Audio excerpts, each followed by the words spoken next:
Oh, sí. Fue en 2015 cuando la Fórmula 1 volvió a México después de varias décadas de no haber estado. En ese año fue Nico Rosberg, compañero de Hamilton, quien se llevó el primer lugar. ¿Quién sabe si la copa en realidad era la original o solo una réplica?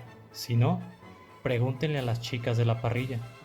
Hubo un tipo descuidado del paddock que se le cayó y rompió la copa el día de las calificaciones, pero de eso nada se sabe, ya que los guardias entraron en acción y no permitieron tomar fotos. ¿Sabías esa historia? Ah, 2015. Ese año volvía Fernando Alonso de su primer retiro de unos 8 años. Y también debutaba un morro de 17 años en la escudería de Toro Rosso. En cuanto a Checo, él le daba duro en Force India en su primera corrida en casa. Los aviones de la Fuerza Aérea se dejaban ver durante el himno nacional.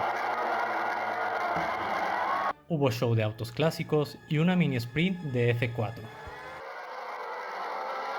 Bueno, ya en la carrera estaba entretenida. Y el buen Checo andaba entre el octavo y el noveno lugar.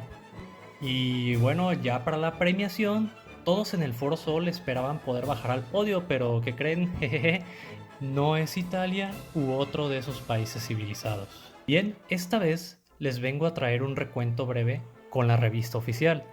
Oh sí, un Rolex. Son caros, por eso uso un Casio, diría Shakira. Fernando Alonso y Jenson Button, antiguos campeones mundiales de F1 que habían sido elegidos por McLaren Honda para poder llevar a cabo el proyecto de regresar a la marca a la Fórmula 1. Algo así como Cadillac para el 2026, a excepción de que no son campeones mundiales. Obvio, para estos proyectos se necesitan pilotos experimentados para poder hacer que una marca que va a entrar por primera vez al Gran Circo tenga un buen auge. La revista estaba entretenida, con anuncios, políticos y a veces más distracciones que el contenido que en realidad vale la pena. Hace 10 años y algunos pilotos han ido y venido, así como algunas escuderías que cambian de nombre o se venden, etc. Sí, en esos años era la era de Mercedes, con Hamilton y Rosberg peleando por el título. Más anuncios y por fin algo interesante. Las fotos de los campeones del pasado, así como los campeonatos de constructores.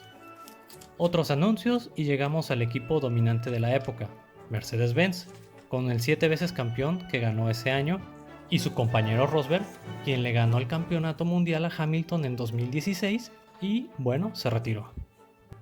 Luego, seguimos con Daniel Ricciardo de Red Bull y su compañero Daniel Kvyat.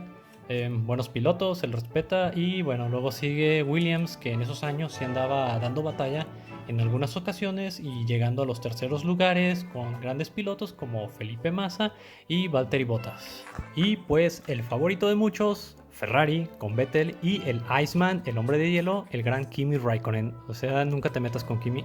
McLaren Honda nuevamente los campeones experimentales con Fernando y Jason Button.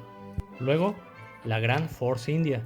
Antes de ser Racing Point, antes de ser Aston Martin, venía con el alemán Hülkenberg y el gran Checo Pérez. Cambiamos a Toro Rosso, segunda división de Red Bull, por cierto, con los dos novatos de la temporada. En ese entonces era el Max Verstappen y Carlos Sainz, que se estrenaban en la Fórmula 1. Lotus, ya ni me acordaba de ellos. Bueno, ahí en ese entonces estaba Grosjean y Pastor Maldonado. Sauber con Marcus Ericsson y Felipe Nasser. Ojo, no es el legendario Felipe Massa. Y finalmente Marussia con Will Stevens y Alexander Rossi. Y con esto terminamos la revista conmemorativa del regreso de la Fórmula 1 a México en 2015, con más anuncios e historias de los hermanos Rodríguez y los pilotos mexicanos que han pisado la Fórmula 1. Ya para terminar, al final estaba la pista, muy interesante. Recuerdo que el mero día de la carrera, las taquillas decían que tenían boletos disponibles solamente en la parrilla de arranque. Me animé a preguntar y costaban 40,000 pesos en 2015. Jajaja, yo ya traía mi boleto para las curvas del Foro Sol donde los carros pasan 80 y solo pagué 4,500 pesos. Bueno, eso es todo, espero les haya gustado el video y hasta la próxima.